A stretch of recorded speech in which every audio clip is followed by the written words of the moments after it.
کہ اس وقت دنیا کا مزاج کیا ہے۔ 72 دن تک عالمی میڈیا میں، بڑے بڑے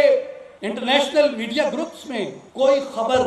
کشمیری مسلمانوں کی، ان پہ ڈھائے جانے والے مظالم کی نہ چلی، اور نہ ان کو یہ اہمیت ملی کہ ان کے متعلق کچھ کہا جا سکے، اور اس درمیان 100 سے زائد اموات ہوئیں۔ لیکن ایک واقعہ ہوا، خود ساختہ، جعلی، بناوٹی، پری پلانڈ واقعہ اڑی کا، اور ویسے بھی پاکستان کے دہشت گردوں کو پاکستانیوں کو مارنے سے فرصت نہیں، وہ کشمیر میں کیوں مارنے جائیں گے کسی کو؟ جہاں کے دہشت گرد تو ہمیں اور آپ کو مارنے پہ تلے ہیں، کشمیر فلسطین تو ان کو نظر نہیں آتے۔ ایک خود ساختہ واقعہ کیا گیا اور پوری دنیا تل ملا اٹھی۔ یہاں سوال یہ ہے کہ اگر انسانیت کی بنیاد پہ دنیا ایک دوسرے سے تعلق رکھتی ہے تو انسانیت کی بنیاد پہ ان 72 دنوں کے کرفیو، خوراک کی، اجناس کی، غذا کی تنگی،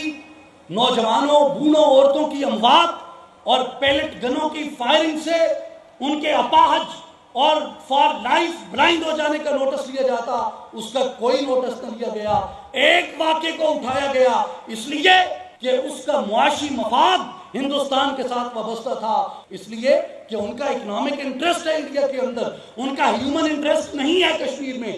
ان کا اکنامک انٹرسٹ ہے ہندوستان کے اندر۔ تو آج دنیا انسانی تعلق کی بجائے معاشی تعلق پہ وابستہ ہے۔ لیکن جہاں تک کشمیر کی بات ہے تو ہمیں یہ اپنے ذہن میں رکھنا چاہیے کہ ہندوستان آج ٹوٹے یا کل ٹوٹے، اس کی دیواروں سے نکلنے والی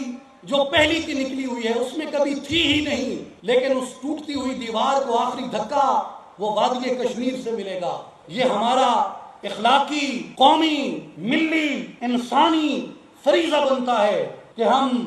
ان کی پشت پہ کھڑے ہوں، اور جہاں تک ہم اپنی آواز کو ان کی آواز سے ملا سکتے ہیں، اس صدائے تکبیر کو بلند کرنے کے لیے، اس صدائے رسالت کو بلند کرنے کے لیے ہمیں یہ آواز اپنی اٹھانی چاہیے، بلند کرنی چاہیے۔